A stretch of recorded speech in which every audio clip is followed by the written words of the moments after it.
Bonjour et bienvenue sur la mécanique universelle. Alors aujourd'hui nous sommes le mercredi 18 mai 2022 et je continue ma lecture du livre écrit par Will Durant, La vie et les doctrines des philosophes, dans la partie qu'il consacre à Platon. J'arrive à la fin de, de ce petit chapitre. Euh, dans la partie 10, c'est la critique que fait donc Will Durant de son analyse. euh, et donc on parle surtout de l'utopie proposée par Platon, l'utopie politique, comment faire des gouvernants de la société, des leaders, des chefs, des hommes politiques, si on l'adapte à notre contemporanéité, fiable, sûr, honnête et voilà, qui aurait toutes les qualités pour être de très bons politiques. Alors moi je découvre en même temps que je lis et je fais mes digressions tout simplement, hein. Alors voilà, c'est toujours apprendre aussi, c'est une sorte de philosophie naïve des, que je propose. Et c'est un petit peu en lien, c'est en lien tout à fait d'ailleurs, avec la théorie que je développe sur la mécanique universelle, .net, mon site, euh, et où il est question de l'évolution de l'humanité. Et j'essaie de démontrer de façon pragmatique que l'humanité est destinée à atteindre son ultime perfection, c'est-à-dire la paix universelle, la sagesse. Voilà, alors évidemment c'est une vision qui se prolonge dans le temps. Et on parle de siècles encore, hein, qu'il faudra à l'humanité pour atteindre ce degré de sagesse. Mais, à mon sens, tout démontre que nous allons vers cet état. Malgré la, malgré l'actualité, malgré la vie telle qu'elle est, où on peut douter justement de cette évolution et on peut penser qu'on est parfois en régression et très certainement la société humaine a besoin de moments de régression, de moments de recul, de moments de pause par exemple dans ses progrès. Euh, Par exemple, depuis 40 ans, depuis l'arrivée du néolibéralisme, à la chute du communisme, le libéralisme est devenu tout puissant et en devenant tout puissant, il est devenu ce qu'on appelle le néolibéralisme, un ultralibéralisme, on pourrait dire, ou un libéralisme plutôt inconscient, un libéralisme un peu forcené voilà, qui a dopé la, l'universalité, la mondialisation, mais un peu en dépit du bon sens, on va dire, ou sans une vraie conscience de ce que l'humanité était en train de réaliser. Cette étape de mondialisation, elle n'a pas été philosophiquement pensée, comprise par ceux qui l'ont réalisée. On est rentré un petit peu là-dedans comme des aventuriers, mais je pense que c'est naturel dans toutes ces grandes évolutions. Voilà, quand il s'est agi d'aller découvrir le monde, ça s'est pas fait avec une philosophie idéale, bienveillante, respectueuse. Voilà, la rencontre entre les, les civilisations qui ne se connaissaient pas, qui s'ignoraient, a été extrêmement difficile et on commence à peine à la juger, à la critiquer, vraiment quoi, à sortir du colonialisme par exemple. C'est le moment où on commence un petit peu à en sortir. Et effectivement, il y a des réactions face à ce désir de reconnaître ses erreurs par l'Occident, euh, ce qu'on pourrait, ce qu'on nomme le wokisme. Donc il y a une réaction violente contre ce wokisme par une partie qui juge euh, le fait de se flageller d'une certaine façon, ou enfin voilà, de se culpabiliser inopportun. Euh, voilà, cette résistance permet, en somme, de ne pas accélérer trop vite, de ne pas sombrer non plus dans quelque chose qui pourrait être vraiment violent, un esprit de vengeance, je ne sais pas, des choses comme ça. Donc, les freins de l'humanité, même si on peut on peut les critiquer, mais ils sont euh,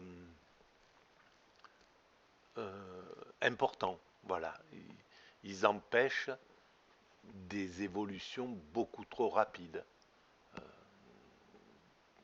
Donc c'est bien dans le système démocratique, en plus c'est typique du système démocratique, la lutte entre les progressistes et les réactionnaires qui trace la route idéale de l'humanité.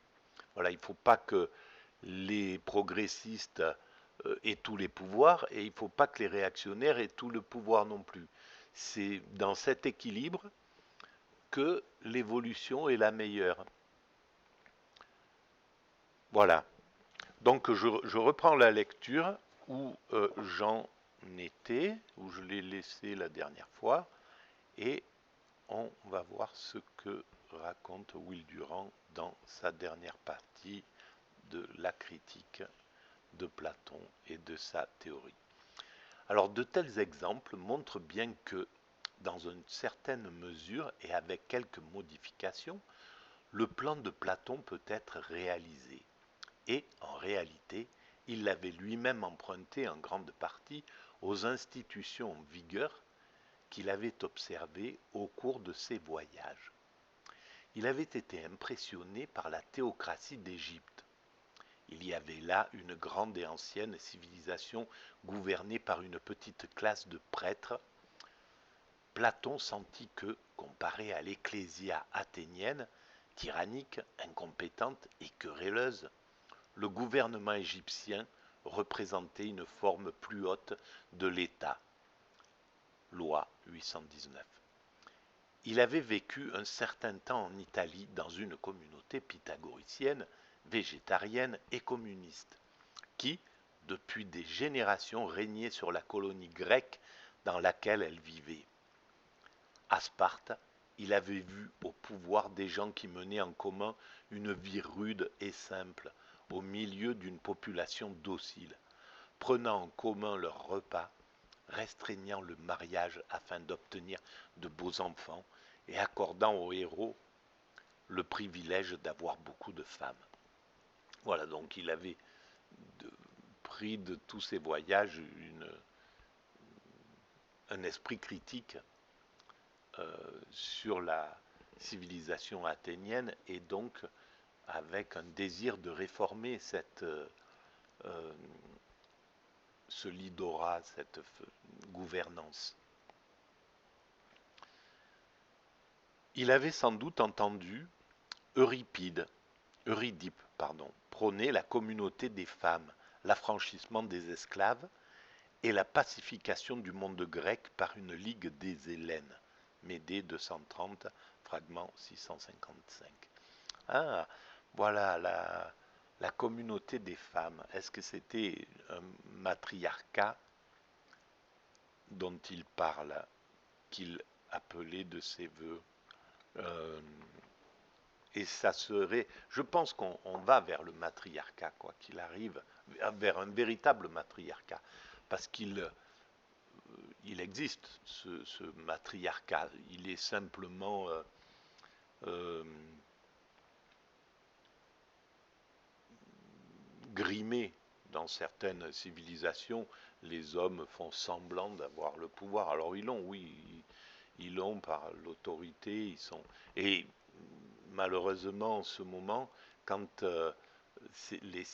certaines civilisations sont agressées, se sentent agressées et se mettent en état de défense, en état de guerre, hein, contre ce qu'ils estiment être les agresseurs. Évidemment, ce sont les guerriers qui prennent le pouvoir. Et donc les femmes subissent la violence de la guerre, de la violence. Voilà.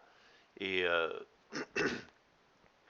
et donc ça réduit leur pouvoir naturel en temps de paix. Parce que même dans les civilisations latines ou dans les civilisations arabes, la femme a un pouvoir très très important. Voilà, et ce pouvoir, quand la société est paisible, il est évident. Quand la société est en état de violence, comme par exemple on pourrait le dire de l'Iran, voilà, qui se retrouve un petit peu en état de guerre, en état de combat, hein, voilà,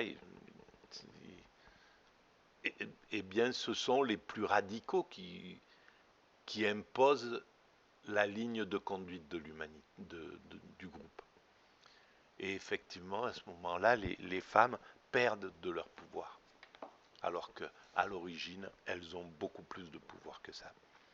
Donc, l'Occident a une responsabilité lorsqu'il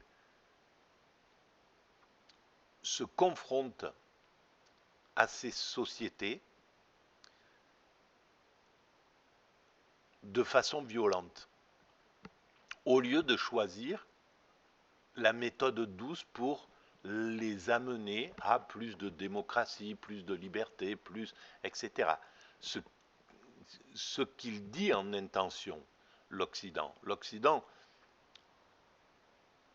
dit qu'il a l'intention en fait de faire évoluer ces sociétés, voilà, d'amener, mais sans aucun respect pour ce qu'elles sont, puisque la violence c'est l'inverse du respect en fait, c'est l'autoritarisme, c'est on veut vous obliger à changer, on ne cherche pas à savoir quelles sont les bonnes choses que vous avez dans votre propre société, dans votre propre organisation.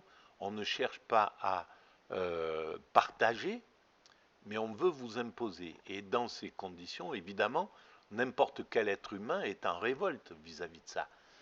C'est soit il accepte le diktat de l'autorité, un enfant avec le père, et donc il perd ses capacités, il perd sa personnalité, voilà, ou il se met en révolte. Et pour l'humanité, les peuples se mettent en révolte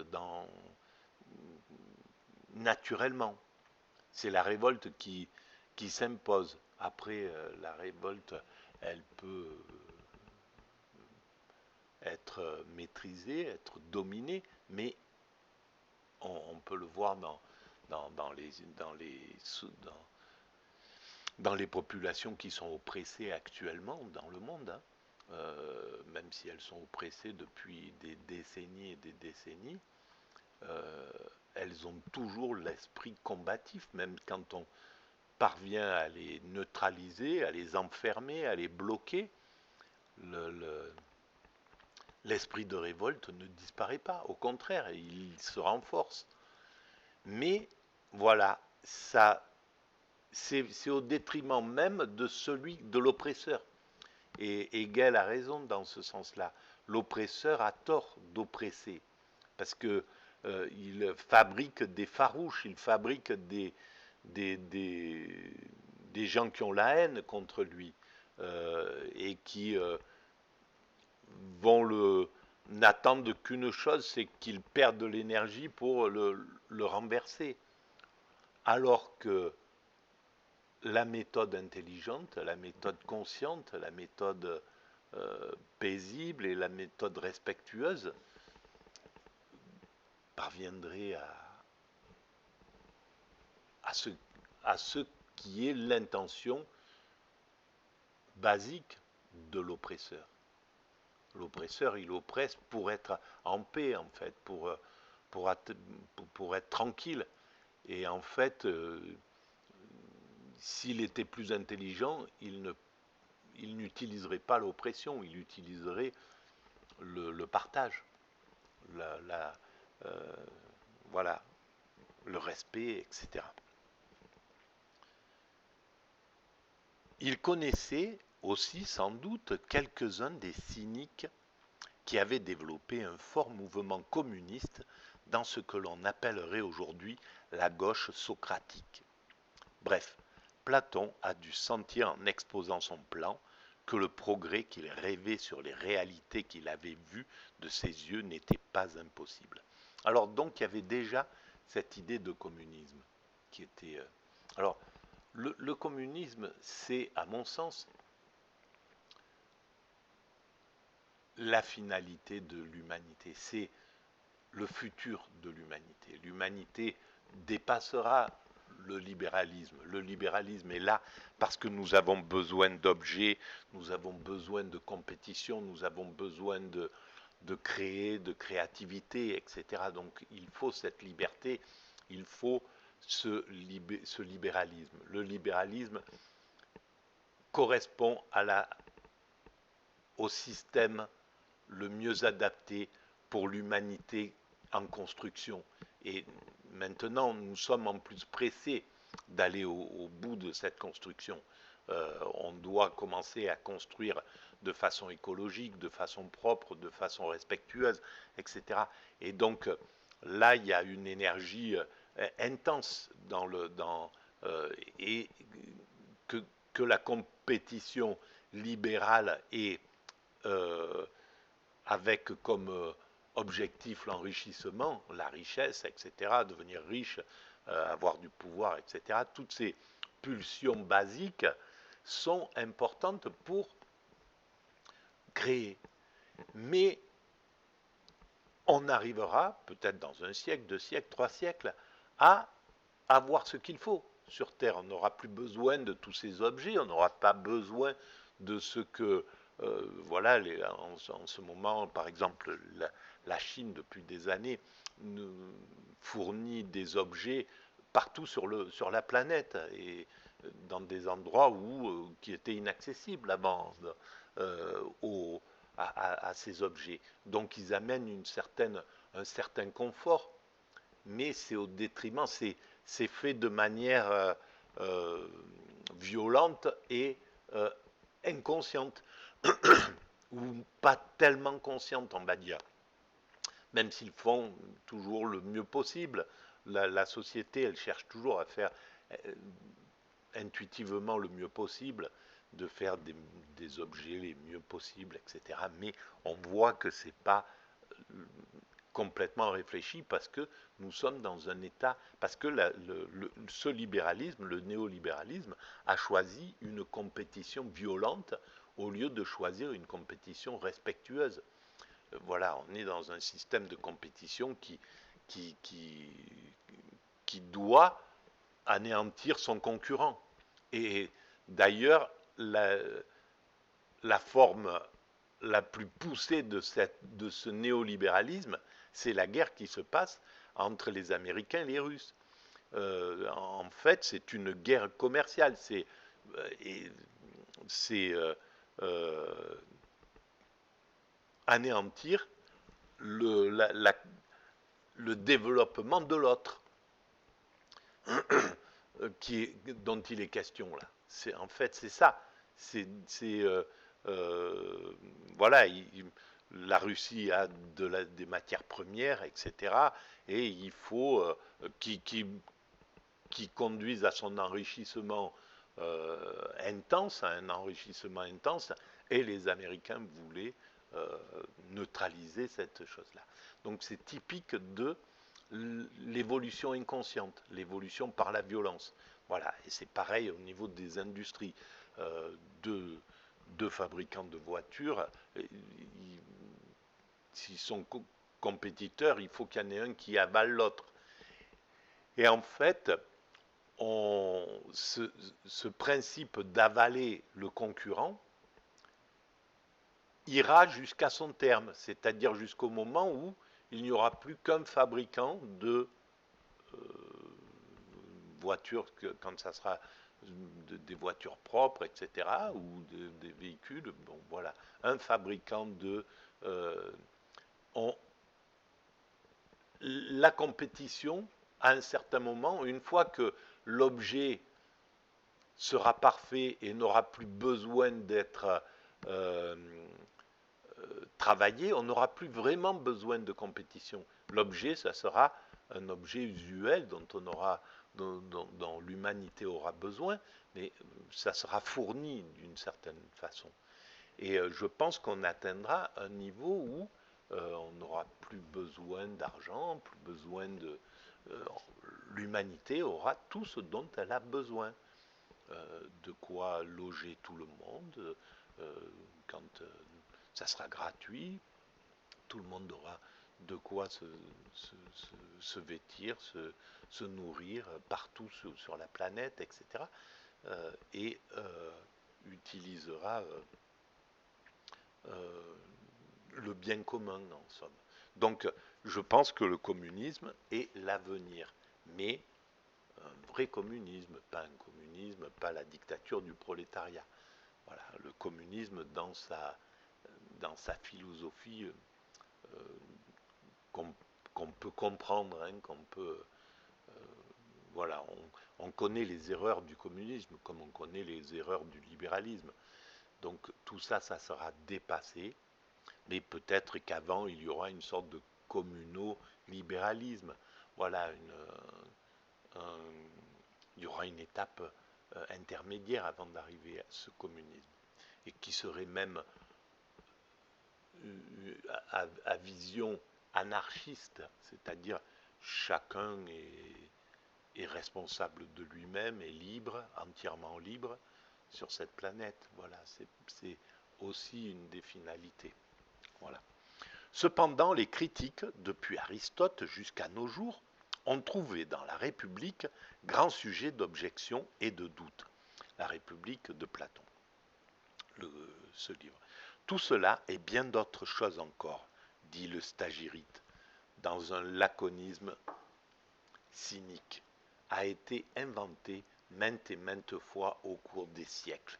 C'est très joli d'imaginer une société dans laquelle tous les hommes seront frères, mais étendre ce titre à tous les mâles, nos contemporains, c'est en diluer toute la chaleur et tout le sens.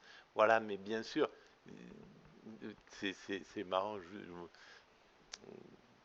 Voilà, ce que je disais précédemment, ça anticipait cette phrase. Évidemment, c'est très difficile pour l'homme contemporain d'imaginer cette finalité et même de lui trouver de la saveur, de lui trouver de l'intérêt. On ne peut pas imaginer une société de béni-oui-oui, voilà, de bisounours. Et pourtant, on ira dans cette société-là. L'homme parviendra à éliminer tous les dangers qui le guettent, extérieurs, et faire de l'homme un agneau pour l'homme. et non pas un loup. Et ça, c'est clair qu'on arrivera. Alors, ça sera au détriment des personnalités, puisque voilà, ben, on fabrique des personnalités violentes, agressives, criminelles, borderline, etc., qui font qu'aujourd'hui, on ne pourrait pas avoir une société de bisounours au milieu de sociétés violentes et prédatrices. Donc il faudra bien que ces êtres humains soient, on pourrait dire soignés, voilà, peut-être ça sera le terme, mais ça sera la psychologie peut-être par d'autres moyens, peut-être en jouant sur les chromosomes, sur les... Voilà, c'est très possible que, que l'humanité trouve ces solutions-là. Voilà. Bon, je continue. Quand tout appartient à tous, personne n'a cure de rien. Et c'est pas forcément vrai, non. Si c'est une société justement anarchiste où chacun est responsable de tout, voilà, quand ben moi je le vois quand je fais de l'accueil Airbnb par exemple, les gens sont respectueux, font leur part de vaisselle, voilà, si quelqu'un casse un objet, il le remplace, mais sans que personne ne lui demande quoi que ce soit. Donc, je pense que on est,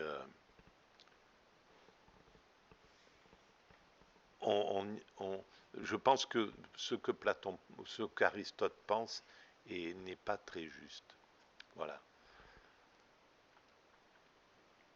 Et enfin, prétend le grand conservateur, le communisme obligerait les gens à une continuité intolérable de contact. Il n'y aura plus de place pour l'intimité ni pour la personnalité. Mais c'est exactement ça, bien sûr.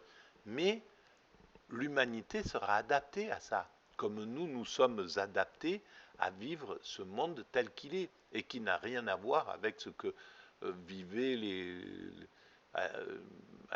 ce que vivaient les Grecs à l'époque de Platon. La violence devait être vraiment autre chose. La vie devrait être complètement différente. Ils n'auraient jamais accepté de passer leur temps devant la télé ou au spectacle ou en balade. Voilà. Donc c'est l'humanité finit toujours par être adaptée à son temps, à son moment. Et nous, voilà, on est les premiers hommes ne supporteraient pas le confort dans lequel on vit. Voilà. Donc, et là, c'est pareil pour la finalité. Donc, pour cet état de perfection, eh bien, l'homme sera adapté progressivement. Ça mettra peut-être 300, 400, 500 ans, mais quand il arrivera à l'état de perfection, technique, sociale, psychique, spirituelle, etc., dans cet état de perfection, il sera entièrement adapté par les siècles d'évolution à ce moment-là. Voilà. Ça ne sera pas des êtres humains comme actuels qui seront projetés dans 400 ans dans un monde. Voilà. C'est pas comme ça que ça se passe.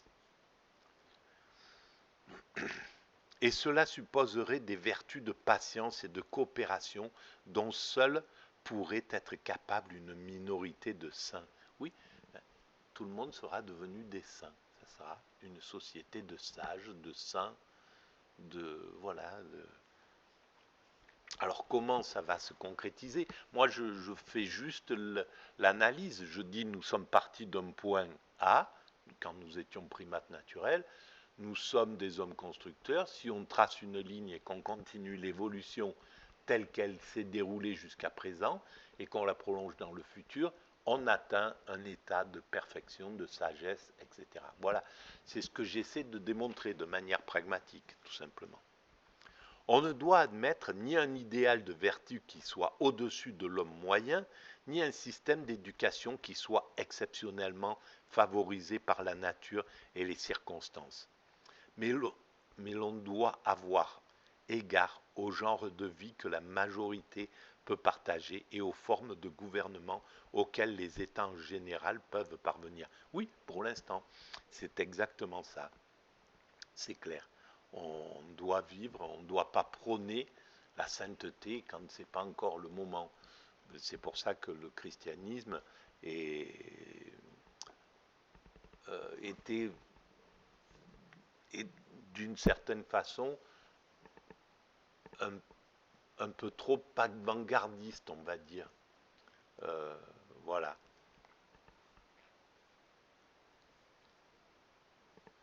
Par rapport aux autres religions, par rapport à, par exemple, à sa religion mère, le judaïsme, qui a compris en fait que la société, elle en est là et que oui, le judaïsme a compris qu'il construit qu'on construit la perfection. Et d'ailleurs, euh, dans leur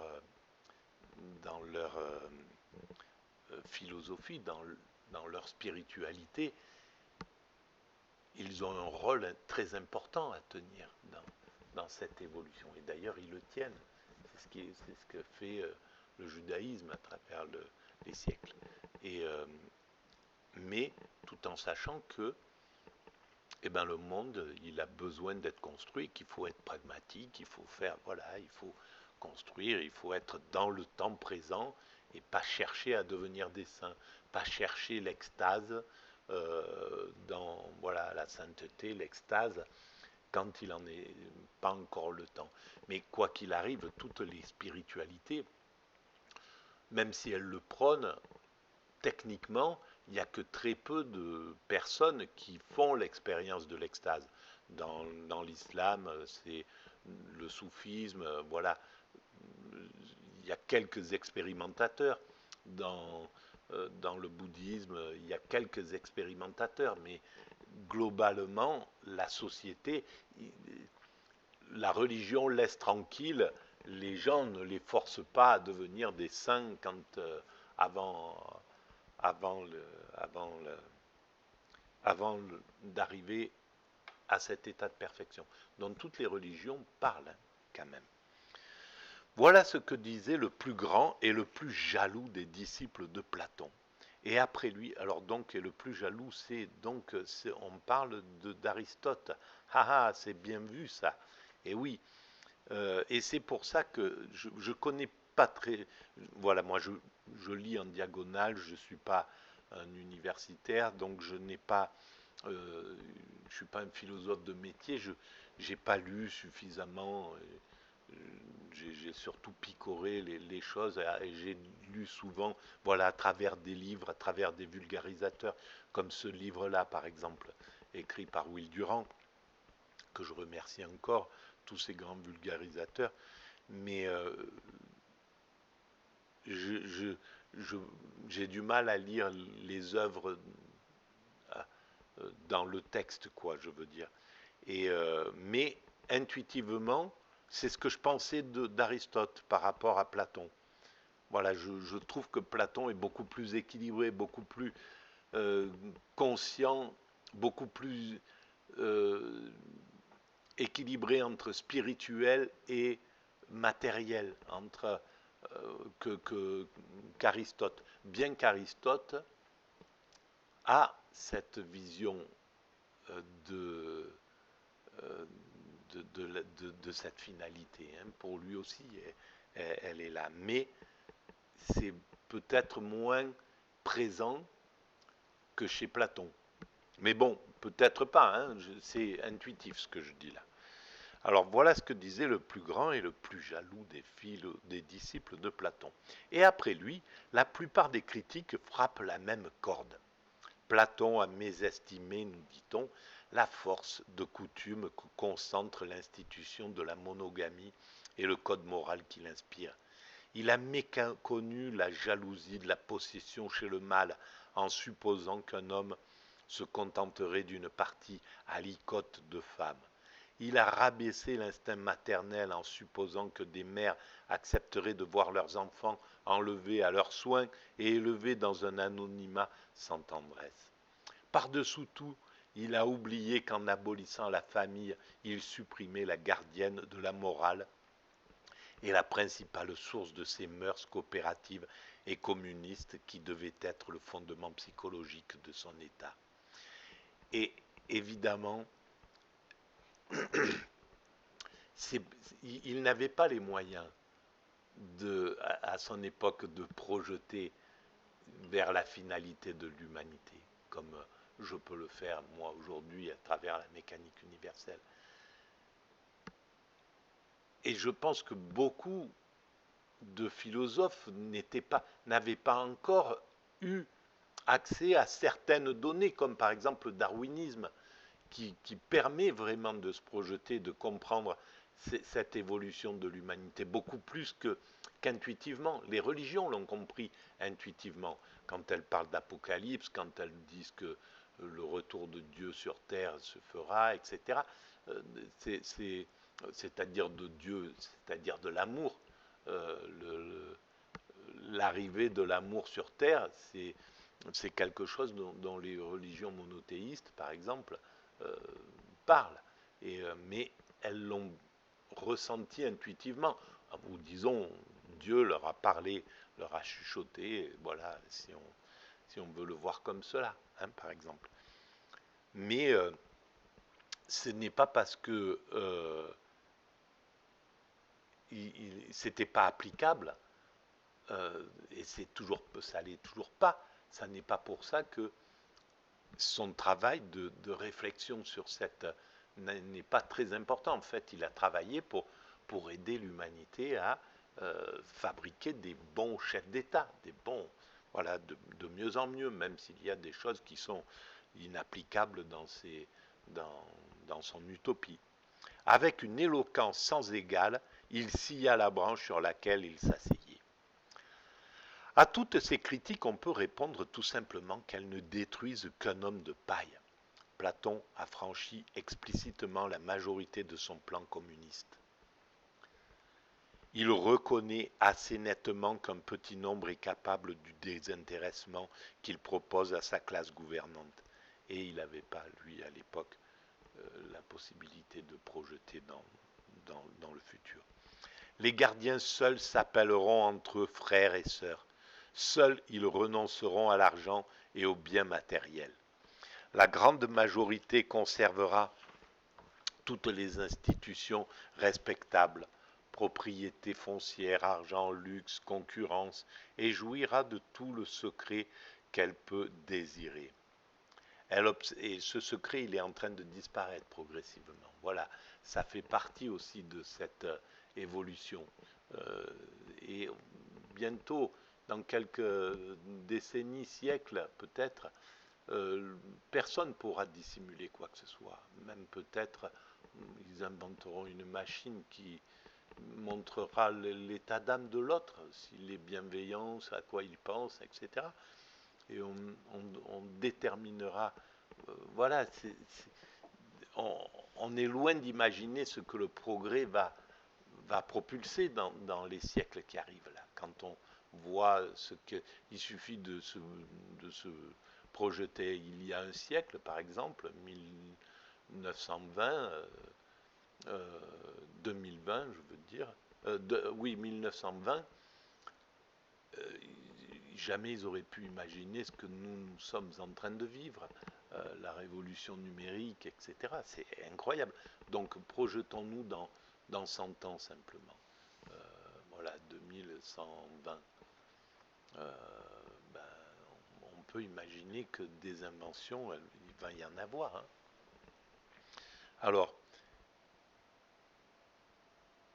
elle observera une monogamie aussi stricte qu'elle la peut supporter, avec la morale qui dérive d'elle et de la famille.